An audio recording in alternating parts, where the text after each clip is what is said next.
Place your home, DJ.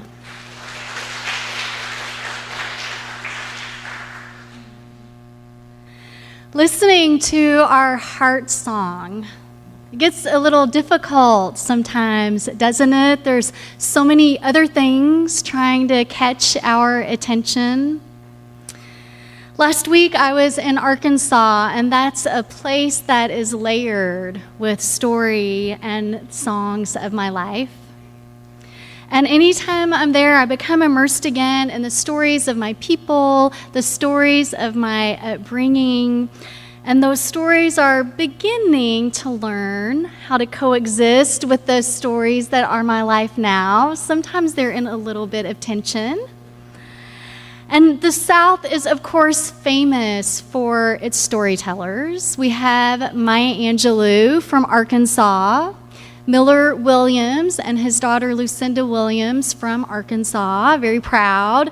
Bill Clinton, a huge storyteller from Arkansas, also proud. And the one I'm probably the most familiar with in terms of Arkansas storytellers would be my dad. My dad loves people. Some of you may have run across him a little over a year ago at my wedding, but he loves people. He loves to talk, and my dad lights up like nothing else as soon as he launches into one of his tales. Now, my mom, as she sits there and listens to these stories, and I'm sure she's heard more than once, she wonders about the veracity of the stories he's telling. And she'll lean over and be like, "You can't believe what he's telling you right now. You can't."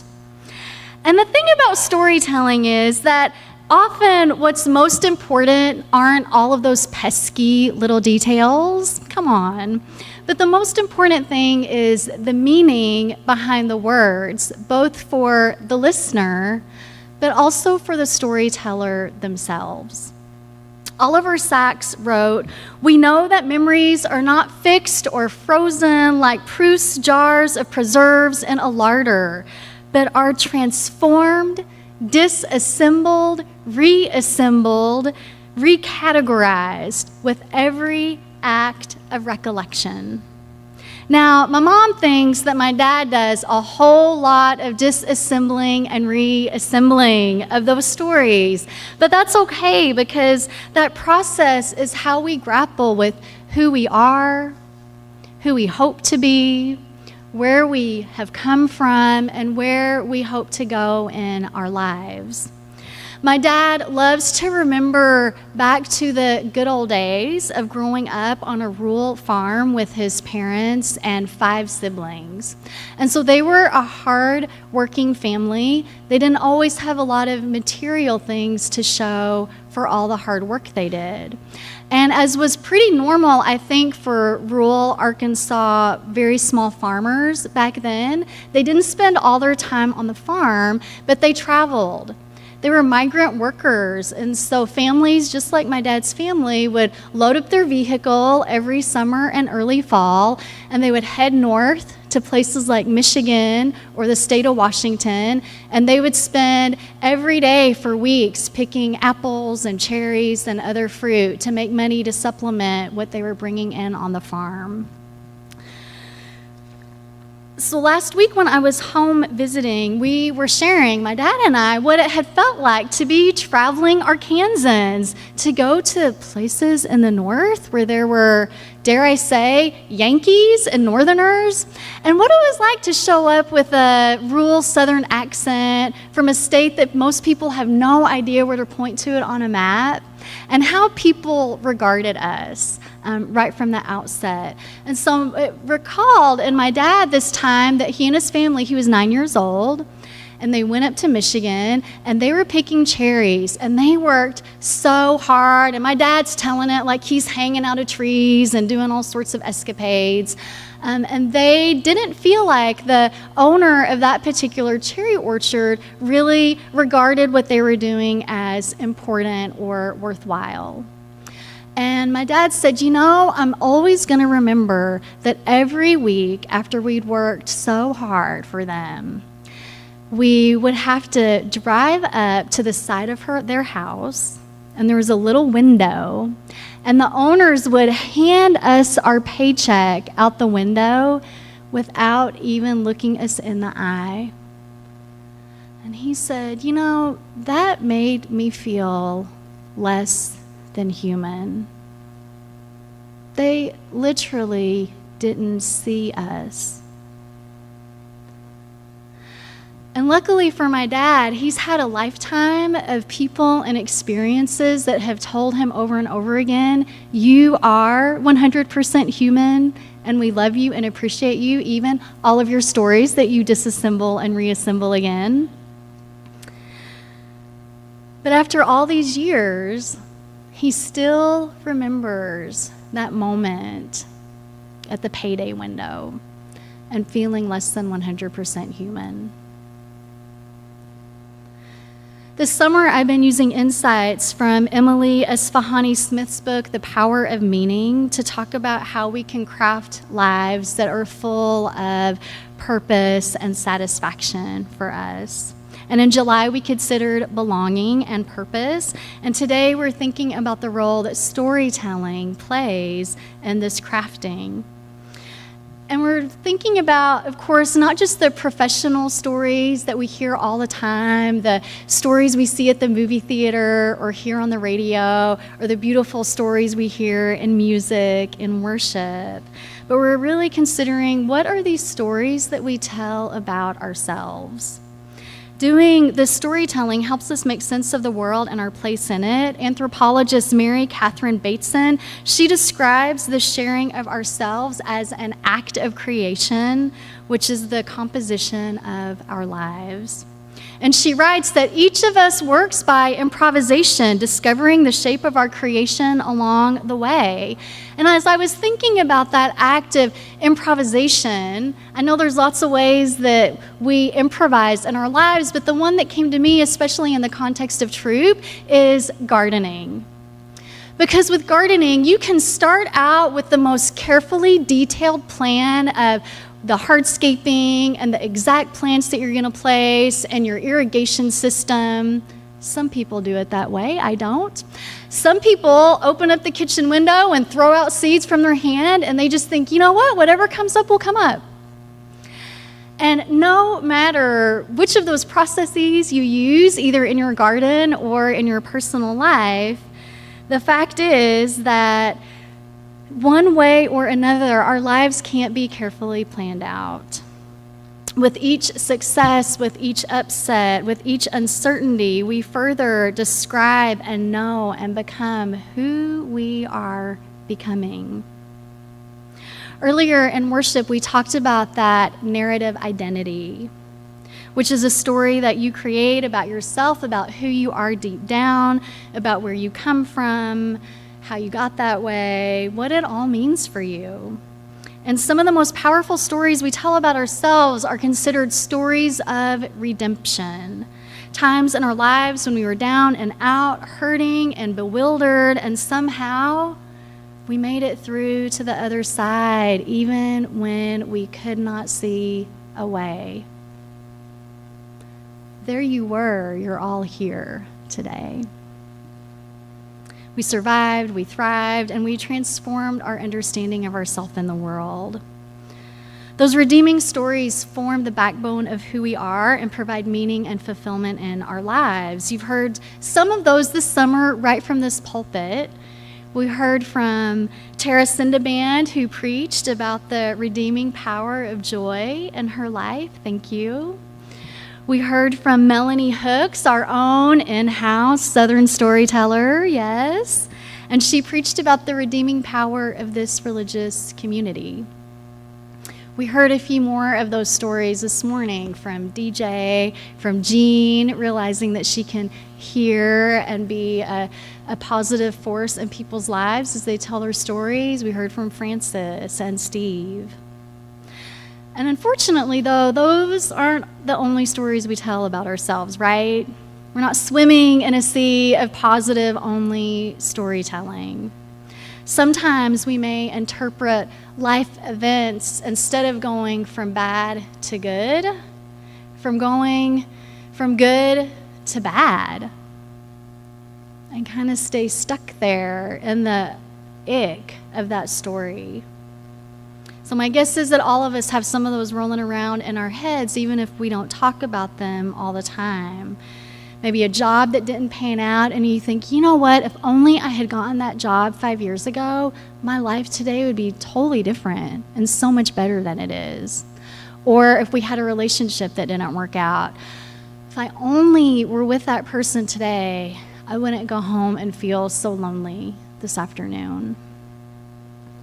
But the good news about these stories that are called contamination stories is that they don't have to be the totality of what we tell about ourselves. They don't have to define us. We are the writers of our own stories, and we can choose to change the way we tell them. It's called story editing, and it's the practice of telling something good about your life. Now, with her permission, I lift up Tera Sindaband's interpretation and telling of the great pepper tree that fell across her driveway a few weeks ago. If you were here 2 weeks ago, you heard her talk about that in the sermon. But if you weren't, very briefly, one morning, Tera woke up, and lo and behold, there was a huge 100-year-old beautiful pepper tree that had fallen across their driveway. Now, Tera could choose to interpret that in many ways. She could have said, moaned and groaned, oh my God, our pepper tree, I can't believe this. We just lost this tree, and it's so important to me, and it cracked somebody's windshield, and I was stuck at home and couldn't get out, and stuff like this always seems to happen to me, and it just really stinks. That was not the sermon she told, though. And I totally get that, because we have a beautiful jacaranda tree in my yard, and I'll just be honest, when and if it has its last day on this earth, I will be in mourning for weeks. You will have to pick me up off the ground and carry me around for a while. But Tera's spiritual practice was to look for the joy in the situation, to look for redeeming qualities of the pepper tree falling across her driveway. And so this is how she, in her own words, interpreted the falling of the tree. She said to you all, we got to experience something we never would have outside of this situation. Bees. We got to see behind the scenes and see inside the hive that had been trapped in this crevice in this tree that they hadn't been able to see before. She was like, it was so amazing to be able to engage in this awesome photo shoot. They made the experience a little less daunting. The bees were the joy of the day. So a lot of moments in our lives, they leave more permanent scars than a pepper tree falling over or losing a jacaranda tree. Maybe our income is diminished and all of a sudden we're in a huge, overwhelming debt. Maybe we lose our home, our house. Maybe a spouse or dear best friend dies. I'm not suggesting that we in any way smooth over those and act like, oh, joyful times, I lost my house. I'm also not suggesting that we pretend like the pain or the loss is of no consequence, because of course it is, and we want to honor that and hold that grief. We carry those losses in our hearts really forever. But those times in our lives that test us, that push us further than we wanted, than we thought we could handle, they can be pivotal moments that shape us. We cannot stop the times of loss or trouble. They come to us regardless. But we have the power and the choice to decide how we tell those stories. So my dad's experience of feeling less than 100% human, that has stayed with him for over 50 years. And so only my dad is able to tell what he gleans from that story each and every time he tells it. But what I hear as the listener is a reminder of our first Unitarian Universalist principle, that every human is worthy that every human has dignity, that a hard day's work is worthy of respect, and it's worthy of looking someone in the eye for doing it. My guess is that my dad reminds himself of this in every retelling. And the lesson that I also hear in it is that being treated as less than human, it can actually become a gift and strength in our lives because it engenders empathy for people who face persecution or who are different from us. And if we try and pay attention to it, it can help us open up that grace margin for others in our own lives.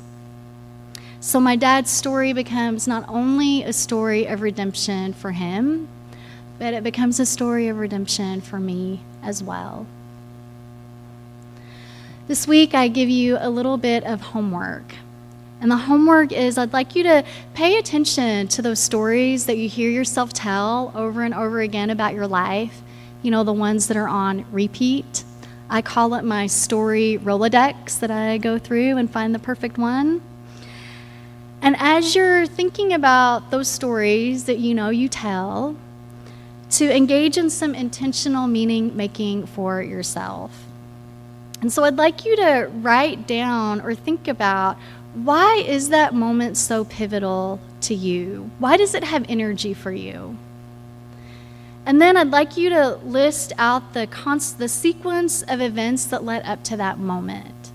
So if I think about that airplane trip I took from Arkansas to Los Angeles, there's a whole series of events that somehow fell into place that enabled that to happen. And then I want you to describe all the ways things could have turned out differently. What if you hadn't shown up to go to that Dodger game one day where your friend brought a friend that you ended up talking to in the back seat, that you ended up going on a date with, that you ended up falling in love with and getting married? So do a little bit of storytelling, counterfactual storytelling. What would have happened if I didn't do those things? This simple exercise can actually help you appreciate and honor the things that did happen, can help you create more meaning in the songs that are heard in your heart, leading to a more fulfilling life, appreciating what is in your life now. So may you listen for your heart songs and those of others with reverence and love in the days to come. May it be so.